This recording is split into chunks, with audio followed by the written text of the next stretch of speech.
Bom, abençoados, mais uma vez, obrigado pela participação de vocês aqui presencialmente no auditório Gilda Nunes, na Casa do Administrador, e a vocês que estão assistindo pelos nossos canais de interatividade de qualquer lugar do Brasil ou do mundo, né? Esse programa está sendo televisionado, né, pelos nossos canais da TV Web, né, CRA Web TV, está sendo transmitido em tempo real. E depois o conteúdo vai ficar disponível no YouTube, e tempestivamente colocarei disponível lá no nosso canal também no YouTube, tá bom?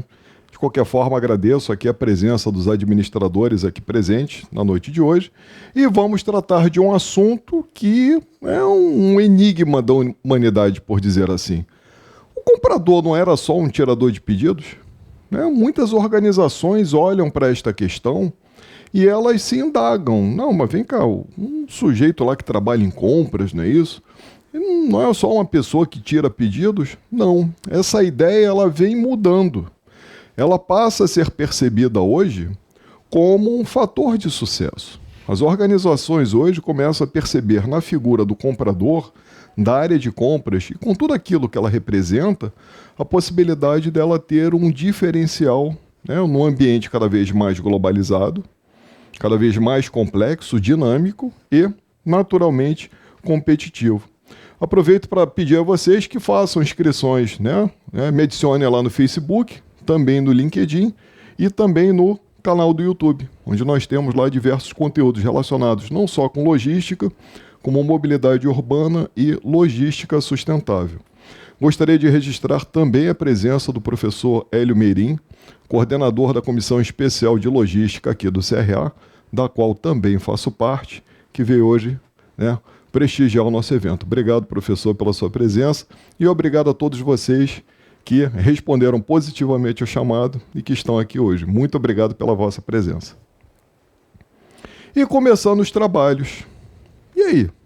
Para vocês, o que é logística?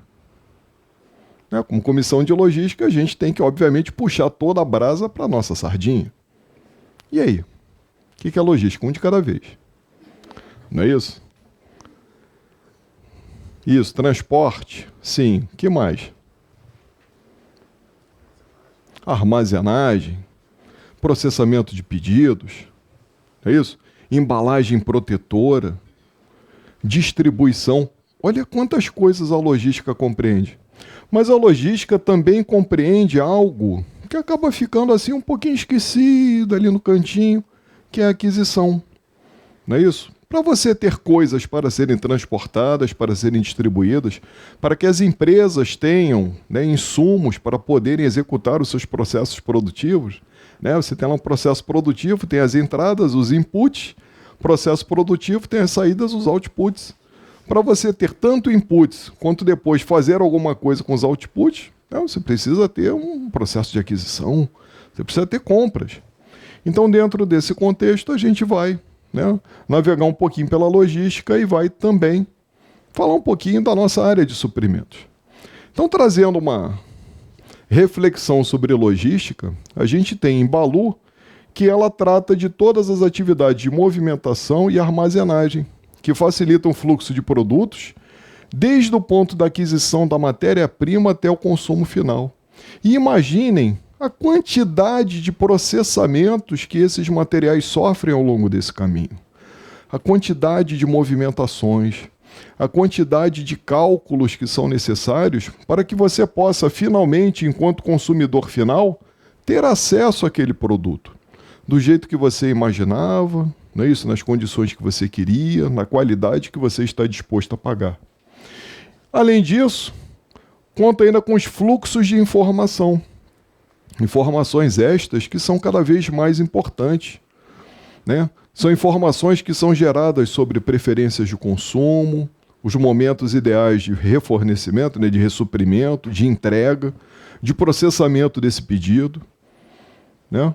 Adequados, com níveis de serviço adequados aos clientes a um custo razoável, ou seja, a um custo que seja permitido que esses clientes possam utilizar, usufruir desses produtos ou serviços. Em resumo, na logística cuidamos de ter, né, disponibilizar o produto certo, no local certo, no tempo em que aquele produto está sendo necessário, com uma qualidade desejada e ao menor custo possível. Começa a fazer sentido a importância estratégica de compras. Porque se você compra numa quantidade muito maior, pode ser que aquele produto sobre. Se você compra numa quantidade muito menor, pode ser que aquele produto falte. Se você não tiver o produto condizente com as especificações que você tinha, muito provavelmente aquele produto não vai atender a qualidade final que era esperada. Portanto, ter isso tudo em mente e o mais importante, ao menor custo possível. Eis o motivo da logística existir. Além disso, ela sendo um fator crítico de sucesso, nenhum detalhe pode e nenhum detalhe deve ser descuidado. Até porque, constantemente, nós buscamos o quê? Melhorar os processos. Então, hoje, quando se fala em inovação, nós não podemos apenas pensar que a inovação é criar algo novo, completamente novo, reformular algo que existia antes com uma outra... Não é isso. Inovação não é bota tudo abaixo e começa do zero. Não. Inovação, na verdade, é você continuamente, de forma gradativa, buscar fazer melhor, buscar fazer de uma forma mais eficiente, buscar atender o seu cliente de uma forma mais acessível, de uma forma mais justa, considerando disponibilidade de local, considerando condições de preço, como nós vimos anteriormente. E dentro da logística, tem alguma área que cuida especificamente da aquisição de materiais? Sim, não é isso? Então, existe uma área que ela vai se dedicar a isso. E ela vai se dedicar de que forma? Fazendo comparações, tendo os seus indicadores de desempenho. Até porque quem faz, mede. E quem mede, garante. Então, se eu tenho um processo, esse processo almeja ter um resultado, e esse resultado está sendo atingido, bacana, eu posso buscar fazer uma melhoria e conseguir melhorar ainda mais aquele processo. Agora, e se ele está longe daquilo que eu esperava? Você tem condições, a partir da medição constante, da leitura de indicadores de desempenho, atuar de forma pontual, buscando corrigir as inconsistências. Então, sim, nós temos uma área que cuida disso. E dentro da nossa, dentro dos processos logísticos, objetivando trazer nível de serviço ao cliente final, você tem diversas áreas, como, por exemplo, processamento de pedidos, transporte e gerenciamento de estoques, que se caracterizam por ser as atividades primárias da logística.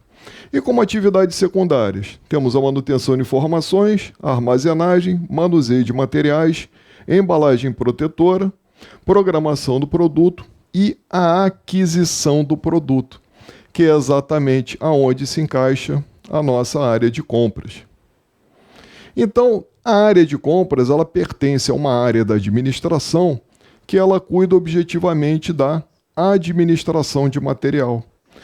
Porque antes de você ter um pedido de compras colocado, você teve um caminho que você teve que percorrer. Você teve que realizar uma série de etapas que precedem a aquisição para que aquela aquisição fosse, de fato, algo eficiente. Não adianta eu pensar em adquirir uma tinta que dê uma cobertura, por exemplo, numa superfície, numa parede, se eu não fizer uma especificação adequada. Se eu não cuidar para que eu tenha um cadastro de materiais que me indique que tipo de tinta eu espero.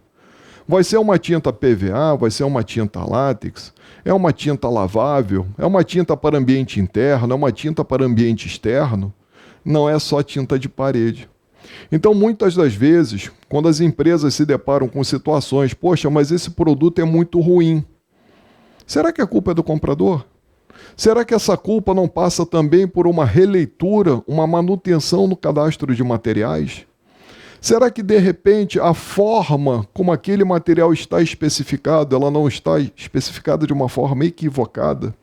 Então, a administração de materiais cuida dessas atividades Para quê? Para que você possa ter um suprimento sendo realizado de uma forma mais eficiente.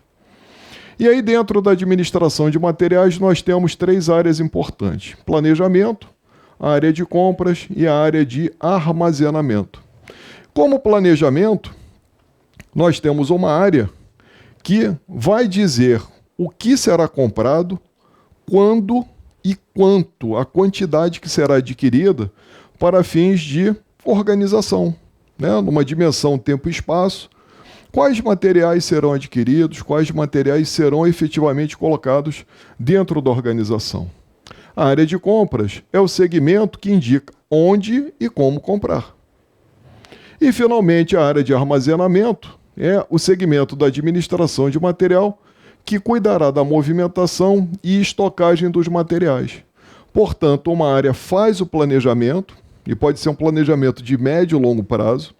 A área de compras fará a crítica a esse planejamento, validando as condições, validando as quantidades, fazendo um complemento, uma análise complementar naquilo que foi solicitado, verificando o histórico de consumo, verificando se efetivamente as quantidades que estão sendo planejadas são as quantidades que são realmente necessárias para que não haja nem falta, nem excesso de materiais. E, finalmente, a área de armazenamento cuidará de quê? Fazer o recebimento do material e colocar este material disponível para que ele possa ser depois solicitado. O desejável é que dentro de uma organização estas 3 áreas sejam independentes, até para que você tenha uma autonomia entre as áreas, né, e você evite problemas futuros com eventuais desvios de materiais. Bom, fazer uma análise agora da função compras de acordo com o modelo das 5 forças de Porter, que é uma outra possibilidade que nós temos também de compreender compras dentro de uma dimensão um pouco mais ampla. Vejamos, do ponto de vista estratégico, a área de compras ela lida com poder de barganha junto ao fornecedor. E isso tem um nome, é a negociação. Então, ao bom comprador, ele terá condições de fazer o quê? Barganhar junto aos fornecedores melhores condições, melhores prazos, melhores preços, uma qualidade superior, um nível de serviço mais elevado, pagando-se, obviamente, bem menos. E os objetivos dessa área de compras? O que essa área pretende dentro de uma organização? Primeiro, comprar coisas, materiais, serviços com uma qualidade requerida. Quem é que determina essa qualidade daquilo que vai ser comprado? O requisitante, não é isso? Quem vai usar o material. É o comprador que define a qualidade? Não. Daí a importância de você ter um bom cadastro, você ter uma boa especificação. Porque, na verdade, essa qualidade requerida, ela é cedida, ela é indicada, ela é sinalizada justamente pela figura do requisitante. Outro detalhe importante que deve ser perseguido pela área de compras é colocar os materiais à disposição do usuário na quantidade solicitada. Se o usuário solicita 10, ele precisa receber 10. Se ele solicita 30, ele precisa de 30. Eventualmente, ele pode dar o quê? Uma programação de entregas. Ele não precisa de tudo de uma vez. Estratégia muito adotada quando você tem datas de validade muito curtas ou quando você não quer formar estoque. Então, dessa forma, você vai procurar disponibilizar aquilo que foi solicitado na quantidade indicada na requisição.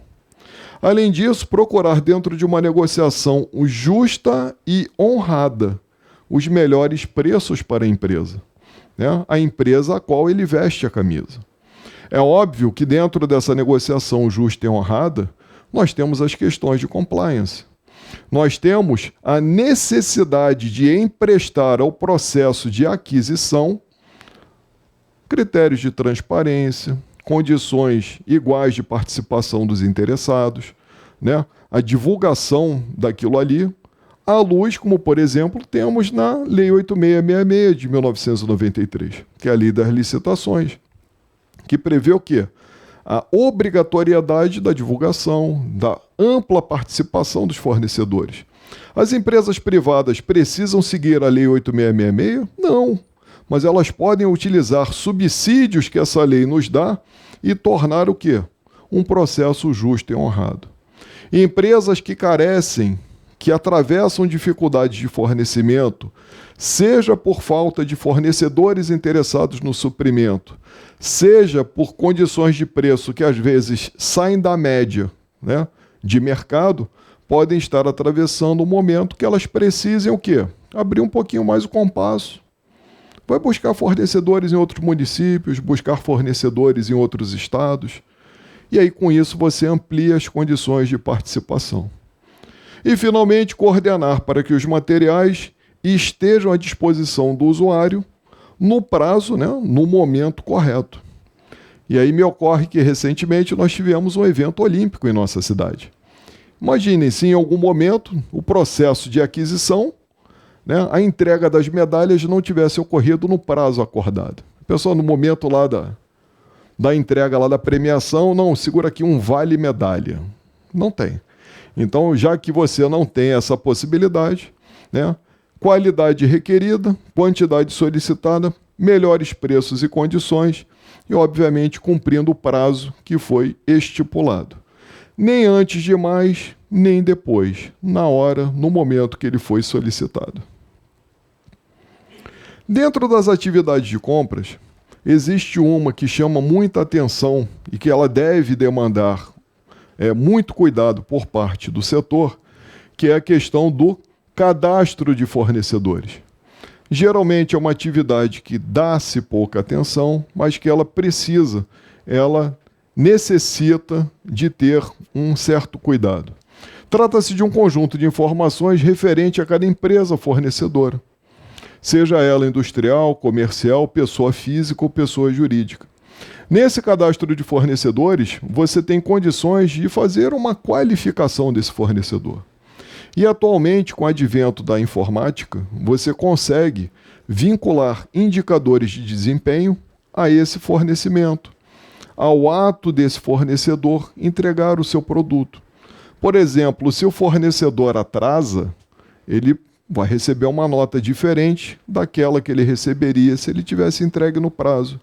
Se você colocou neste fornecedor um pedido com 10 linhas, né, 10 itens diferentes, 10 SKUs, e esse fornecedor te entregou 8, ou seja, ele te atendeu 80% dos itens que você solicitou, a nota dele vai ser diferente daquela que ele teria se tivesse entregue todos os itens. Se este fornecedor praticar um preço diferente daquele que foi negociado no pedido, daquele que foi resultante de um processo de aquisição, a nota dele também será diferente. Então, a partir daí, esse fornecedor passa a ter o quê? Uma qualificação, ele vai ter uma posição no ranking, né? Você consegue ranquear. E com isso, você começa a atrair e aproximar das tuas remessas de envio de solicitação de cotação aqueles que têm melhor nota. E você lentamente vai afastando aqueles que têm uma qualificação pior. De uma certa forma, você começa a melhorar o quê? O tipo de fornecedor que te atende. Além disso, esse cadastro de fornecedores pode reunir informações técnicas, pode reunir informações sobre a capacidade produtiva, capacidade de atendimento, localização deste fornecedor, enfim, uma série de coisas que você, não tendo acesso a essa informação, dificilmente você conseguiria fazer uma escolha adequada dos seus produtos. E por falar nisso, o que influencia a escolha de um fornecedor? Quais são os fatores que eles devem ser objeto de atenção na hora de escolher um fornecedor?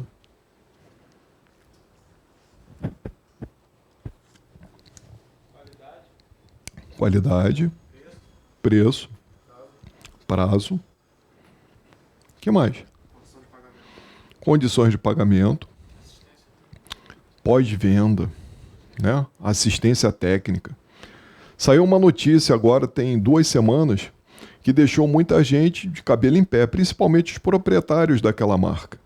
Saiu uma notícia no WhatsApp, que logo em seguida foi desmentida pela própria empresa, através da revista Quatro Rodas, dizendo que uma determinada montadora estava encerrando as suas atividades no país. E aí você tem um carro da marca. E aí rapidamente a empresa correu para desmentir. Não, não é isso. A gente vendeu, né, inativou a Joint Venture, mas continua sendo produzido pelo grupo que é parceiro nosso. Continua sendo produzido sob licença. Então hoje pós-venda é algo muito importante. Até porque você compra coisas, compra serviços, produtos, equipamentos e você quer mantê-los funcionando, né? Você quer ter alguém do outro lado que atenda a tua ligação e que responda, né, que resolva teus problemas. Então hoje você seleciona fornecedores seguindo, por exemplo, uma habilidade técnica, uma capacidade de produção, uma confiabilidade e o serviço de pós-venda. Ele hoje passa a ser um critério para escolher bons fornecedores. Foi-se o tempo em que você simplesmente comprava um equipamento olhando o preço. Beleza, um equipamento maravilhoso, importado de última geração. Tá, e quando quebra? E quando aquele equipamento apresentar um defeito?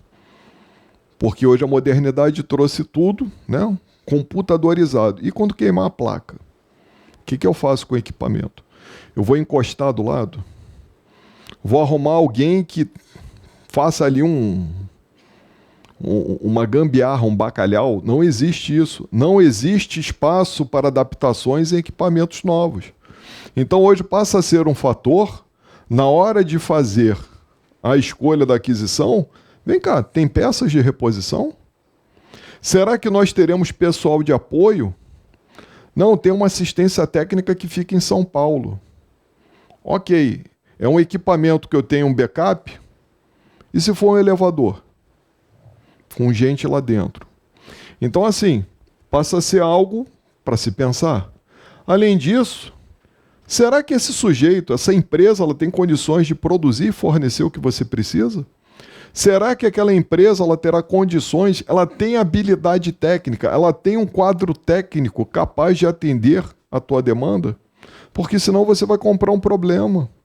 Imagine um serviço em que você tenha que supervisionar o elementar. Não, peraí. Não existe isso. Como é que você vai fazer o diligenciamento de um contrato? Você vai fazer a administração de um contrato de uma empresa que carece de um corpo técnico? Será que essa empresa ela possui algum programa de desenvolvimento e melhoria? Será que ela aprende com os erros passados e evita que esses erros se repitam no futuro? Será que essa empresa ela faz um acompanhamento?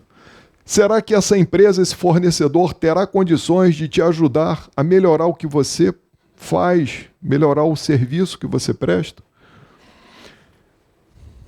Ela terá capacidade de produção? Será que quando ela começar a produzir numa quantidade maior, ela vai garantir a mesma qualidade quando ela produz um lote pequeno? Será que ela terá condições de garantir a quantidade? Porque ela tem uma limitação de produção. Todos têm uma limitação, todas as empresas têm uma limitação. E em algum momento ela faz escolhas. Ela terceiriza, ela amplia turnos de produção, ela vai dar o jeito dela para poder te atender. Será que ela tem um sistema de qualidade com pessoal qualificado? Maravilha! E a reputação dessa empresa? Como é que está a pontuação dessa empresa no teu cadastro de fornecedores? Como é que é a solidez financeira dessa empresa? Será que essa empresa ela está em regime de recuperação judicial? Será que esta empresa ela está atravessando dificuldades financeiras? Será que essa empresa ela não está com muitos empréstimos a vencer e talvez isso comprometa o fornecimento? Então, eis aqui alguns aspectos que com certeza devem ser levados em consideração. E além disso, aonde que essa empresa está localizada? Se você precisar de uma quantidade extra em função do desempenho, em função de uma variação no consumo, será que ele terá condições de te entregar um lote extra num tempo curto? Será que ele vai disponibilizar, né, a possibilidade de você ir buscar no depósito dele? Outras possibilidades dentro de relações ganha-ganha, possibilidade de gerar um negócio recíproco, possibilidade dessa empresa reservar o estoque para você. Muitas empresas hoje buscam essa possibilidade. E o mais importante, preço. Percebam que antes a área de compras era focada quase que exclusivamente nisso daqui. E hoje nós temos uma gama maior de possibilidades. Hoje nós temos uma cesta maior de aspectos, porque são justamente esses fatores que vão tornar o teu produto, vão tornar o seu serviço um diferencial perante o teu consumidor. Outros fatores críticos na relação. Será que esse fornecedor tem um sistema de administração estável? Ou será que é aquela empresa que anda aí aos trancos e barrancos? Será que é uma empresa que tem, né, tradição? Será que é uma empresa que não está envolvida em escândalos? Não é isso? Porque isso também, de alguma forma, pode afastar alguns potenciais consumidores. Será que não há risco de violação de segredos da empresa? Porque imagina, você contrata alguém para trabalhar in-house, in company, dentro da sua empresa. E ele tem acesso a computadores, ele tem acesso a planilhas, tem acesso a documentos. Será que essa empresa ela vai guardar, né, sigilo daquilo que torna a tua empresa um diferencial? Às vezes a gente percebe aí alguns vazamentos de informações sigilosas que elas ocorrem por quê? Porque, na verdade, aqueles segredos estavam acessíveis. Fornecedor tem um sistema de qualidade eficiente, não precisa nem ter uma certificação completa, não. Basta ele ter o que? A cultura da qualidade, que às vezes é mais eficiente do que ter uma certificação. Será que esse fornecedor compartilha da tua visão? Será que ele acredita que a partir do que você faz com qualidade, o resultado final é satisfazer ao cliente? Ou seja, ele comunga daquilo que você pratica? Então, são outros fatores que você deve sim levar em consideração nessa negociação. Entre as atividades de compras, após a seleção do fabricante e o fornecedor, considerando a proposta, né, que se apresente mais vantajosa ou a melhor das opções disponíveis, nós temos a tal da contratação. E esse contrato, dentro do aspecto de compras, eu preciso me preocupar com ele?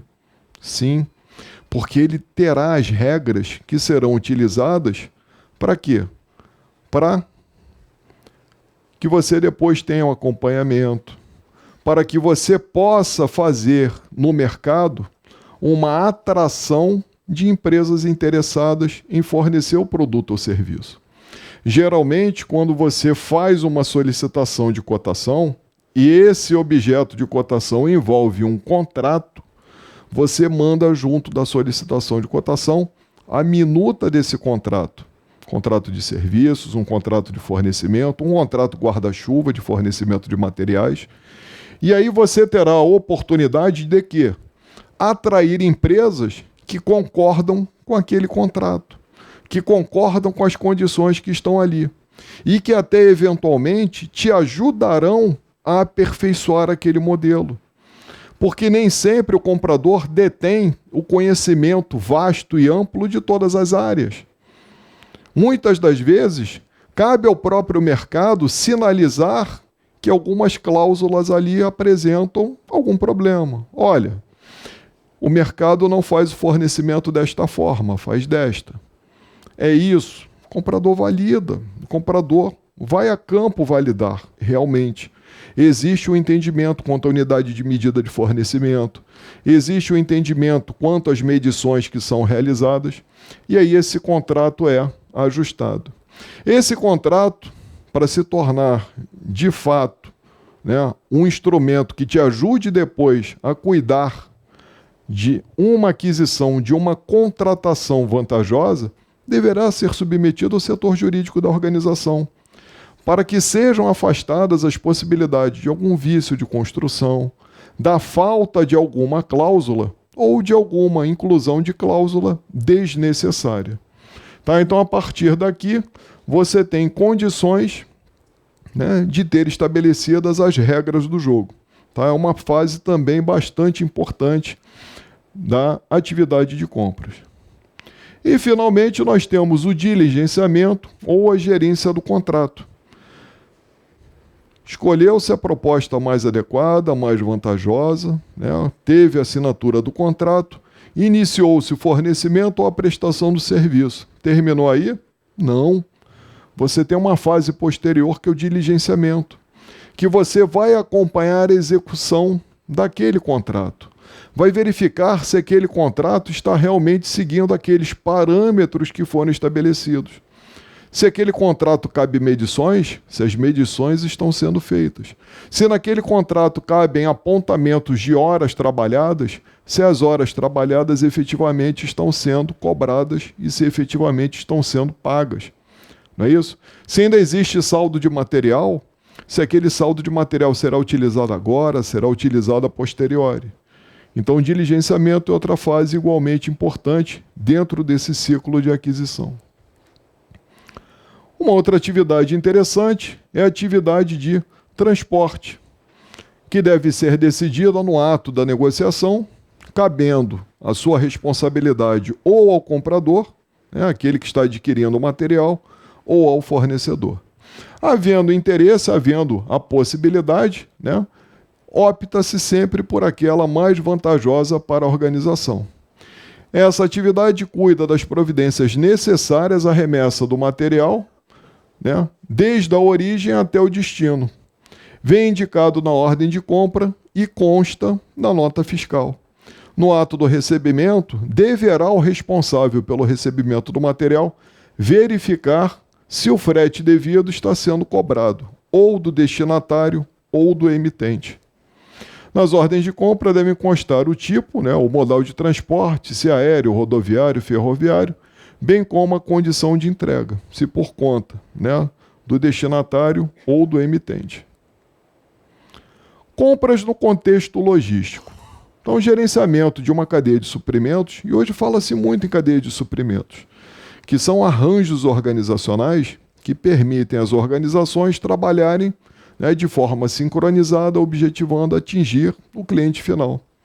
Então, essas compras dentro do contexto logístico buscam reduzir custos com produtos sucedâneos ou substitutos, né, possibilidade de você ter um ganho de escala, aumentar a qualidade de produtos e processos, reduzir os tempos dos ciclos da cadeia de suprimentos, melhorar o relacionamento com clientes e fornecedores, que é uma relação que nem sempre é tranquila, né? Percebemos em muitas organizações verdadeiras relações de amor e ódio com fornecedores.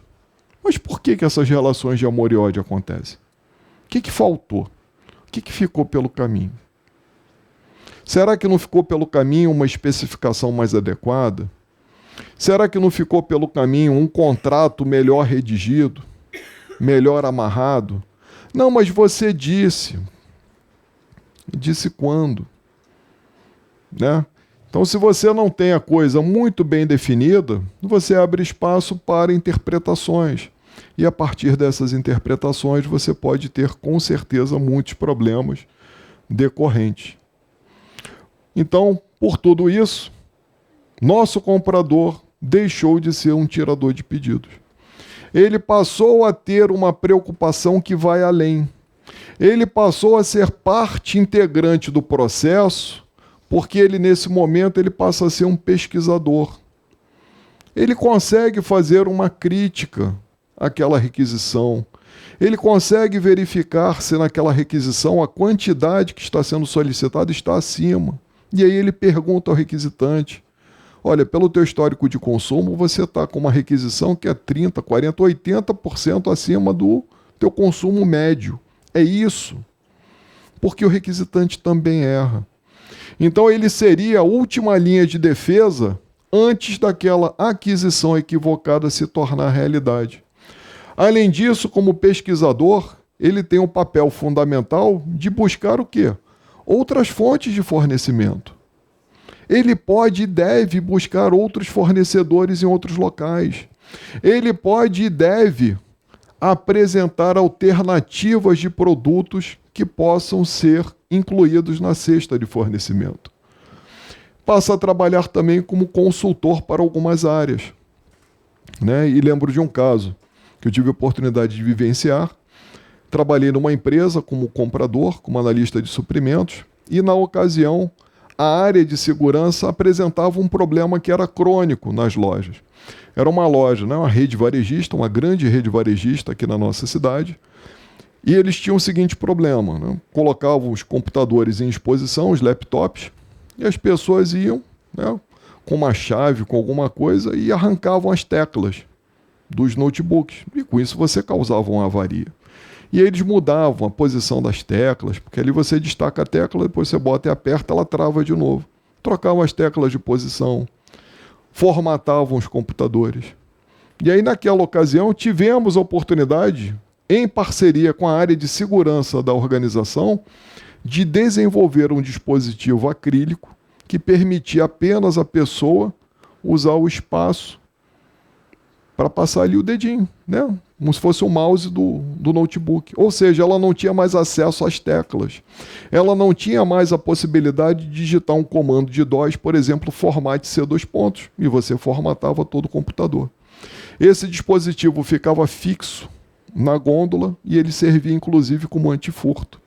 Acredito que vocês já tenham tido a oportunidade de verificar em várias lojas, porque esse modelo depois foi repassado para outros fornecedores que viram aquilo ali e acharam bacana.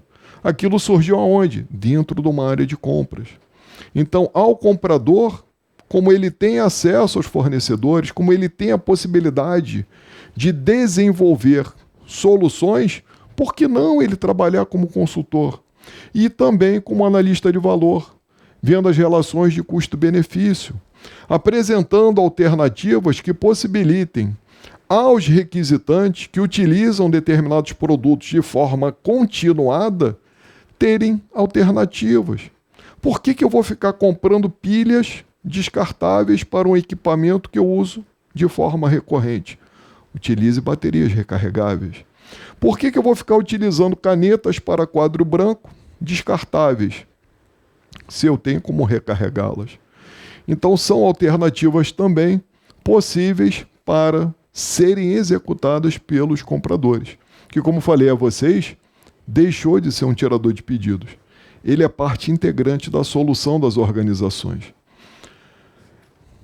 Desempenho operacional, possibilidade de aumentar a produtividade, facilidade de operação, redução de custos de manutenção, através de contratos, né, de manutenção com reposição de peças, e ele procura agregar serviços que levem ao aumento da lucratividade.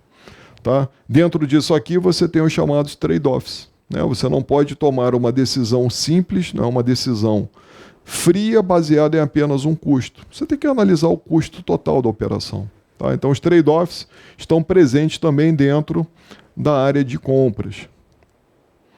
E aí a importância estratégica de compras dentro da empresa, ela passa a ombrear com marketing, estoque, produção e transporte. Ela deixa uma posição de retaguarda e passa a assumir uma posição tão importante quanto você divulgar os seus produtos, quanto você viabilizar uma entrega no tempo adequado, quanto você ter uma produção enxuta, você ter uma produção eficiente, bem como ter um estoque balanceado e adequado às suas necessidades. E aí, a gente precisa se preocupar com a área de compras, depois de tudo isso que a gente falou? Sim? O que vocês acham? Sim? Sim, importante. E os controles de compras? Também. Eu posso estabelecer indicadores de desempenho para a área de compras? E que indicadores seriam esses? O descolamento entre o preço, que foi o preço estimado na requisição, e o preço efetivado da compra, não é isso? Você tem ali uma possibilidade de fazer uma medição da eficiência da negociação. Você tem a possibilidade de aferir a quantidade de fornecedores disponíveis para um determinado item, para um determinado serviço. Você tem como aferir a quantidade de novos fornecedores que foram apresentados na sua organização. Você tem como aferir a quantidade de entregas que foram realizadas de forma completa dentro do prazo. Então, dentro da área de compras, temos muitos indicadores que podem ser colocados. E temos riscos nessa área? Infelizmente temos. Porque dentro da área de compras transita muita riqueza, mas também temos muitas oportunidades. Dias estima que aproximadamente 10% de êxito na área de compras, de economia, pode gerar uma economia total de até 30%.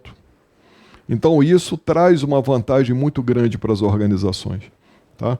E isso explica e justifica porque, por exemplo, hoje compras sai de uma posição de mera tiradora de pedidos e passa a atuar com uma forma mais estratégica nas organizações. E aqui, algumas soluções que foram aplicadas em uma empresa que é de amplo conhecimento nosso, que foi repensar o fornecimento. Ainda dentro daquela linha de apresentar alternativas para o fornecimento de produtos, essa empresa aqui ela tinha algumas dificuldades, como por exemplo, ela tinha um gasto excessivo com a aquisição de EPIs, equipamentos de proteção individual, para aulas dos cursos de solda. Então, os equipamentos disponíveis no mercado de proteção, esse aqui para os instrutores e esses aqui para os alunos, eram equipamentos que eram desconfortáveis, eram equipamentos que limitavam a mobilidade das pessoas para realizar operações, por exemplo, em espaços confinados e soldas acima da cabeça, os anteriormente fornecidos pela cadeia de suprimentos não atendiam. E aí coube à área de compras desenvolver alternativas que possibilitassem você ter equipamentos de proteção individual que desse uma mobilidade e, além disso, uma proteção completa para o usuário. Além do desenvolvimento dos produtos, obteve-se também o CA de todos eles. Então, eram produtos que eram, inclusive, homologados para utilização e depois acabaram virando itens de consumo, de fornecimento por parte desses fornecedores.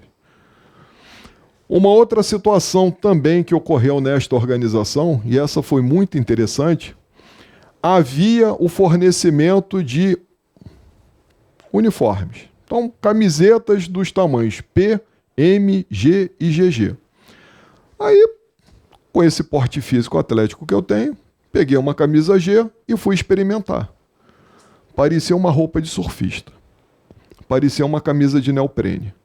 Eu falei, não, tem alguma coisa errada. E aí fomos até o fornecedor e perguntamos a ele, vem cá, essa tua camisa G tá mais para P. E ele falou, não, mas é o meu G. Não, mas não tem que ser o seu G, tem que ser o meu. Não é isso? Mas aí ele falou o seguinte, mas você não definiu qual é o seu? Gostei disso. Esse cara é bom. E ele estimulou que a área buscasse o quê? Isso deve ter uma norma. E aí na norma buscou-se o quê? Uma tabela de largura do tórax, comprimento da frente, largura da gola, largura das bainhas, para que você tivesse uma padronização do material. E aí as pessoas passaram a escolher o seu uniforme, e isso foi utilizado para camisetas de malha e para jalecos também. Passaram a escolher o seu uniforme não com aquele sentimento, não, pede o GG, e aí depois a gente manda na costureira para apertar. E aí as pessoas passaram a escolher o seu uniforme com base nas suas medidas. E isso daqui passou a ser objeto de validação no momento do recebimento. Além disso, aproveitando o mesmo trabalho, além da definição dos tamanhos, coube à área de compras definir o quê? Inclusive os processos produtivos. Como é que esse uniforme vai ser costurado? Quantas costuras vai ter? E elas vão ser feitas com que tipo de máquina? O que isso possibilitou?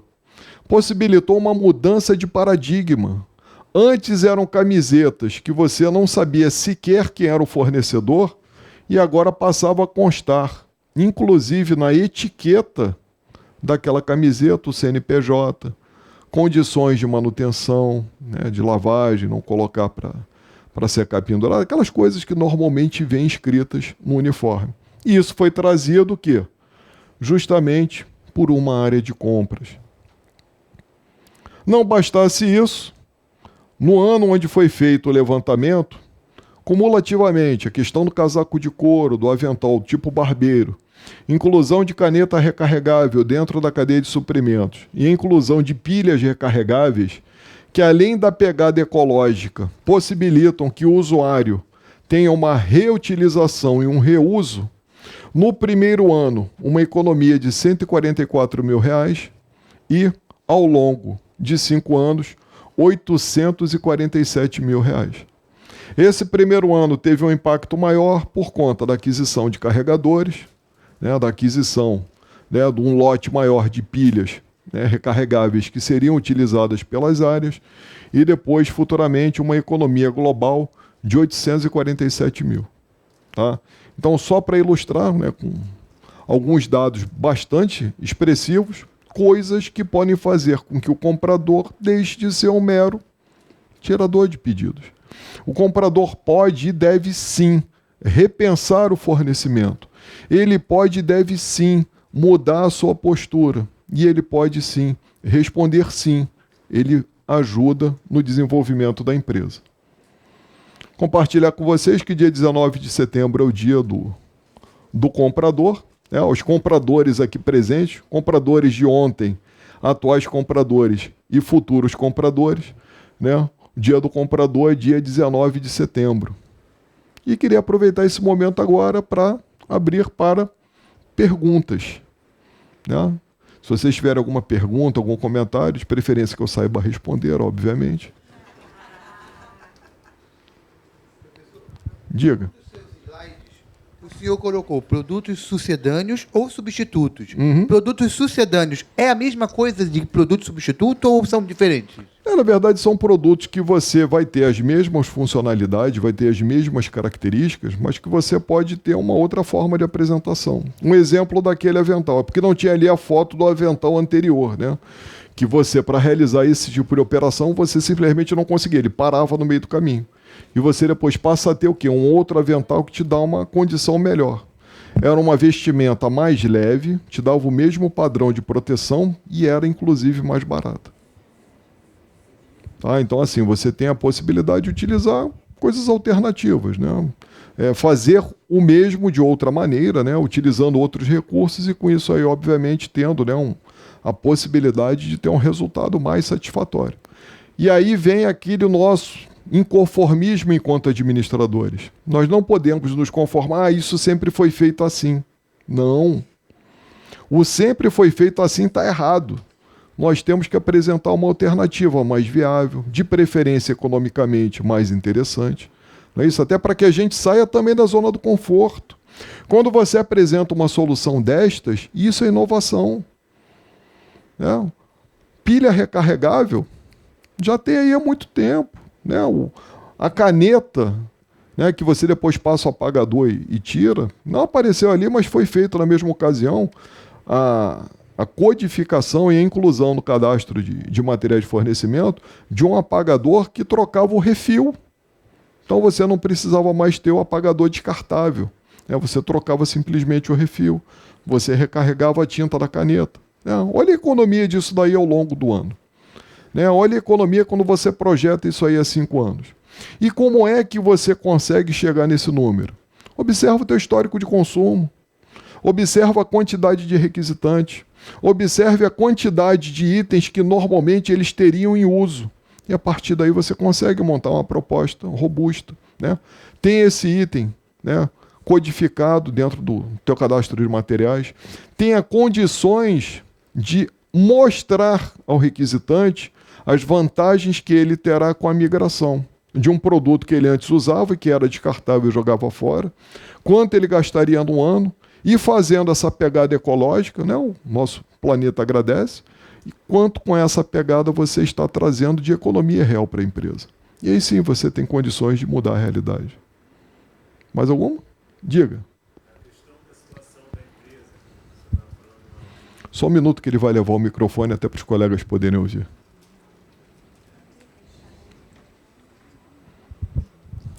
Na questão da situação da empresa que o senhor estava falando antes, só para saber qual a índole da empresa, se ela está com alguma dívida no mercado, se ela tem alguma coisa que seja contra ela. A gente como consumidor, ou até mesmo a gente como empresário, tem algum sistema, alguma coisa que a gente pode estar verificando isso? É bacana a tua pergunta. Quando você está adquirindo, você pode solicitar que a empresa te apresente, por exemplo, o balanço do ano anterior. Né, o que ela apresentou como balanço anual, e ali ela vai ter, né, as contas do ativo, do passivo e do exigível a longo prazo. Então você terá condições de verificar se o que ela tem para receber paga também o que ela tem para frente em termos de pagamento. Ou seja, qual é a liquidez dessa empresa? Será que essa empresa ela já não está enforcada, ela já não está muito endividada?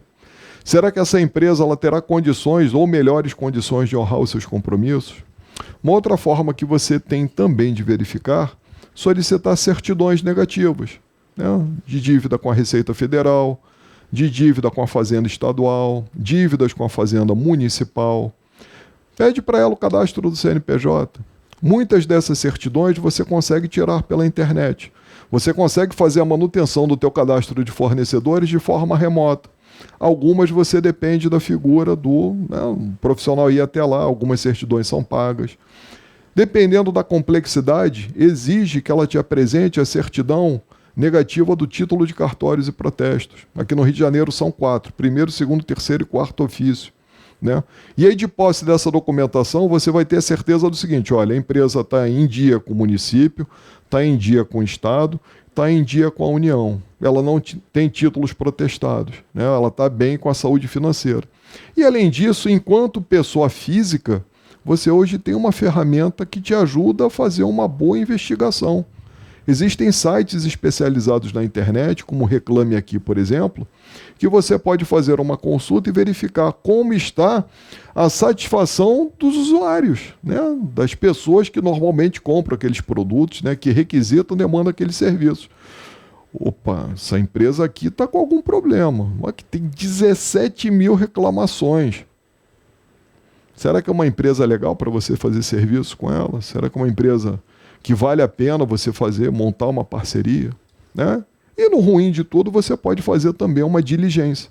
Né? Você pode pedir para visitar a empresa, para conhecer. Pedir para conhecer cliente dessa empresa. E aí você vai lá e faz uma entrevista com a pessoa. Liga para a pessoa, vem cá. Você entrei em contato com a empresa, pedi que ela me indicasse, né? Clientes que já estão acostumados a fazer negócio com ela, me indicou você. Vem cá, como é que é a tua relação com essa empresa? Né? Eles te atendem no prazo, eles cumprem aquilo que efetivamente eles se propõem. Como é que é a situação deles de atraso? E quando tem algum problema, como é que eles procedem? Né? Chegou aqui uma entrega errada, em quanto tempo eles resolvem isso? Eles nunca erram, bacana. Eles erram toda hora. Então, assim, você tem várias formas de sondar o terreno. Né? Sondar o terreno, e no próprio ato da aquisição você pode, né? Ou no edital de convocação, né? Ou no instrumento equivalente, onde você vai buscar do mercado condições, né, de buscar os melhores preços, inclui ali, né, que ele apresente, que ele faça provas de regularidade com a Fazenda Federal, Fazenda Estadual, Fazenda Municipal. E assim, não vai isentar do cara ter tudo isso e ser um picareta, mas pelo menos afasta aquelas empresas que estão, né, com problemas administrativos ali mais graves. Diga. Microfone. Minha dúvida é se a questão econômica, com esse negócio de crise, tem a ver com essa mudança de postura do comprador. Ou se não for isso, eu quero saber qual foi o fator principal dessa mudança. O fator principal foram vocês, consumidores. Porque assim, como é que eu consigo encantar, enquanto empresa, cada um de vocês? Eu consigo atingir esse objetivo quando todas as partes daquilo que eu produzo ou do serviço que eu presto forem com a qualidade que eu espero. E como é que você garante isso? Fazendo um bom processo de aquisição. Então, nos momentos de crise, isso se torna mais evidente, isso se torna mais robusto. Por quê? você não pode errar tanto. Então você tem que buscar errar menos. Não é isso? Como é que você, por exemplo, vai aderir ao teu mix de produtos, ao teu portfólio de produtos, empresas que estejam atravessando, né, dificuldades financeiras, empresas que talvez não tenham condições de entregar aquilo que elas se comprometeram daqui a 15 dias, 30 dias, 45 dias. Empresas que estão atravessando agora, como a gente vê aí pelo noticiário, né, empresas atravessando dificuldades judiciais. Será que essa empresa, de repente, ela vai ter condições de te entregar aquilo que você precisa? Né? Será que você vai querer aderir à imagem do teu produto como fornecedor, uma empresa que hoje está com algumas restrições importantes? Então, assim, são questões que hoje você tem que repensar de forma, né, mais estratégica.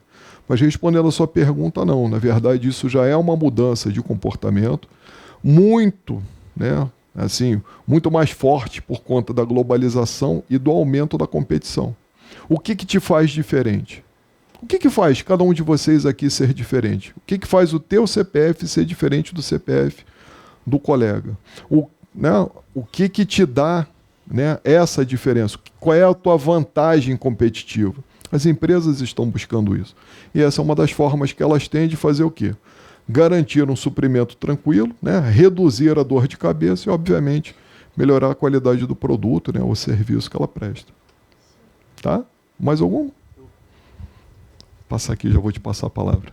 Quando a empresa é de segmento monopólio, e está prestando um serviço que não condiz com que a empresa que eu estou, a satisfação dela, qual é a estratégia que eu devo ter?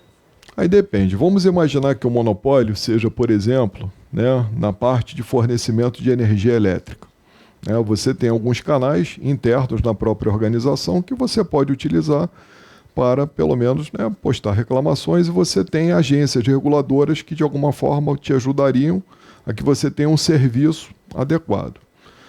Ainda assim eu não consigo. Né? Não tem alternativa, não tem um plano B. Vamos imaginar que seja fornecimento de energia elétrica. É vital para o teu negócio? É. Um no-break, um grupo gerador. Você vai criar uma contingência para você proteger o seu negócio, até que você tenha, né, uma regularidade no fornecimento. Mais ou menos parecido quando nós temos na nossa casa, né, fornecimento de água que não é constante.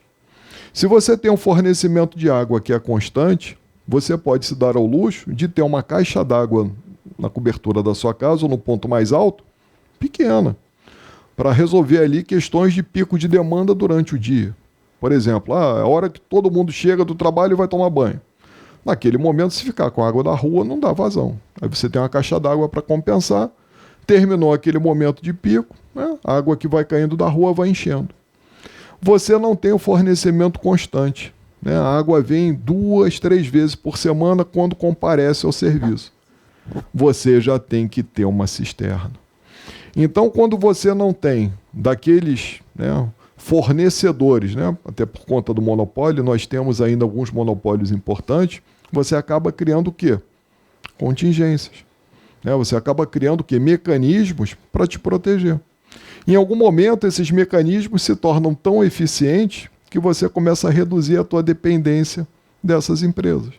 Um exemplo são hoje empresas que têm, em função da irregularidade no fornecimento, por exemplo, de energia, né, ou do custo elevado da obtenção desse insumo, que é super importante para as organizações, têm investido em painéis solares. Olha a quantidade de sol que bate no nosso país. Né? Então, durante o dia, eles têm uma redução brutal no consumo de energia. Né? Por quê? Porque estão utilizando painéis solares. Né? Então, né, a criatividade, né, começa também a percorrer esses caminhos. E são alternativas que os compradores podem ajudar a pavimentar, sim. São coisas que os compradores podem começar a prospectar.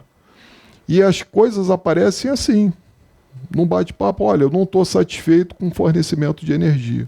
Quais são as alternativas? E aí vai a campo, apresenta lá uma cesta de possibilidades, verifica em quanto tempo aquilo ali se paga, qual é o payback, se tem disponibilidade no orçamento, se não tem, se pode botar na previsão do ano seguinte, faz um edital bacana, um contrato muito bem elaborado, bota para aquisição. Daqui a 6 meses, 1 ano, adequações, infraestrutura montada, solução aplicada. E aí começa só a contabilizar a economia que a empresa teve. Né? São soluções que a gente hoje vem buscando em grande medida.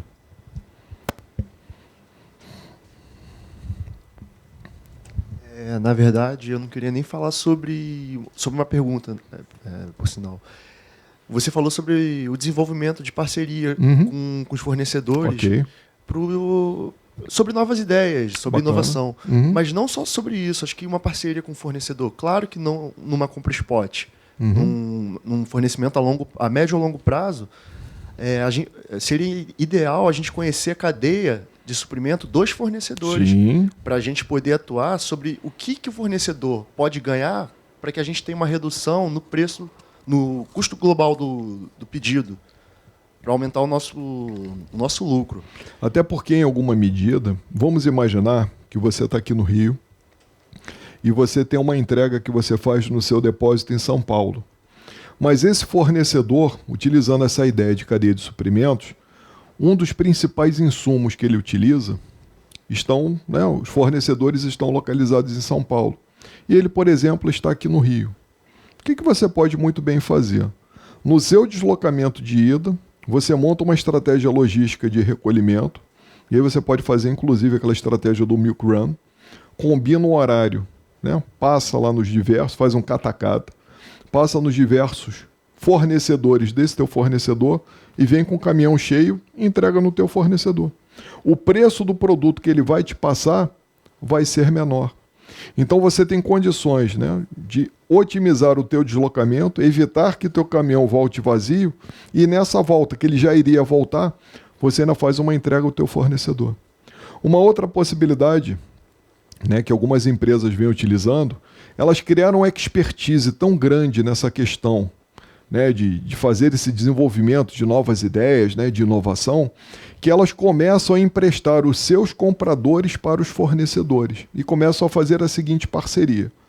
Olha só, eu sei que a tua empresa é uma empresa de pequeno porte, é uma empresa que tem várias oportunidades de melhoria e eu vou deixar o meu comprador contigo 1 semana e ele vai apresentar várias propostas. Né? Dentro dessas propostas, a gente vai traçar um planejamento. Cada 10% que ele conseguir trazer de economia para a tua organização, eu quero que você reduza também para a minha. Ou seja, eu vou te dar uma melhoria, né? Eu vou te dar uma consultoria 0800, mas eu vou querer também beber desta fonte, até porque o teu fornecedor fornece para outros. Então a melhoria que você coloca para ele, ele vai aproveitar de outros. Só que a tua parte do pagamento vai vir o quê? Sob forma de desconto. Está aí uma outra forma que você pode, né, utilizar esse expertise. E, gente, para os compradores é a melhor coisa do mundo. Porque quem aqui já trabalhou na área de compras? Levanta a mão, por favor, só para eu ter uma... Não é triste você ficar ali todo dia só cotação, fornecedor, cotação, problema, atrasou, não veio, caiu, não veio, não forneceu.